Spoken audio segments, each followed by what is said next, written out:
राम राम जी दोस्तों, कैसे हैं आप लोग। आज मैं आप लोगों को एक वो गीत सुनाने जा रही हूँ जब दुल्हन डोली से उतारी जाती है ससुराल जाने के बाद। उस टाइम दादी, बुआ, सास, माताएं क्या गीत गाती हैं वो गीत मैं आपको सुनाना चाहती हूँ। अगर आपको ये गीत अच्छी लगे तो प्लीज़ लाइक ज़रूर करिएगा, और चैनल पे पहली बार आए, मुझे पहली बार देख या सुन रहे हैं तो चैनल को सब्सक्राइब भी करिएगा, जिससे मैं आप लोगों को रोज़, ऐसा नहीं मैं इस गाने को मैं जो अपने मासी से, अपने मम्मी से, अपने नानी से, मामी से जो भी सीखी हूँ मैं वही गीत आप लोगों को सुनाती हूँ।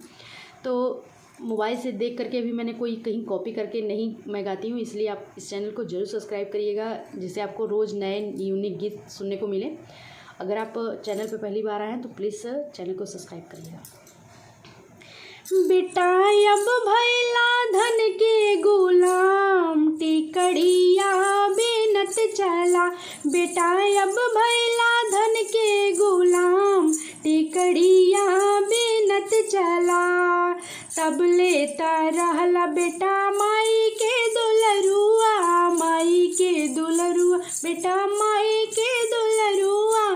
तब लेता रहला बेटा माई के दुलरुआ, माई के दुलरु, बेटा माई के दुलरुआ। बेटा अब भैला धन के गुलाम, टिकड़िया बेनत चला। बेटा अब भैला धन के गुलाम, टिकड़िया बेनत चला। तब लेता रहला बेटा चाची के दुलरुआ, चाची के दुलरुआ, बेटा चाची के दुलरुआ। तब लेता रहला बेटा चाची के दुलरुआ। बेटा अब भैला धन के गुलाम, टिकड़िया बेनत चला। बेटा अब भैला धन के गुलाम, टिकड़िया बेनत चला। तब लेता रहला बेटा बुआ के दुलरुआ, बुआ के दुलरुआ, बेटा बुआ के दुलरुआ। तब ले तू रहला बेटा बुआ के दुलरुआ।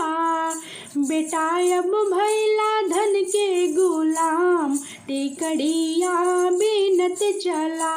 बेटा अब भैला धन के गुलाम, टिकड़िया बेनत चला। बेटा अब भैला धन के गुलाम, टिकड़िया बेनत चला।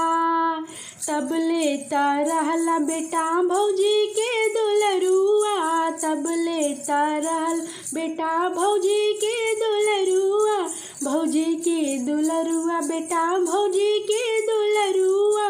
तब लेता रहला बेटा भौजी के दुलरुआ। बेटा अब भैला धन के गुलाम, टिकड़िया बेनत चला। बेटा अब भैला धन के गुलाम, टिकड़िया बेनत चला। प्रणाम दोस्तों।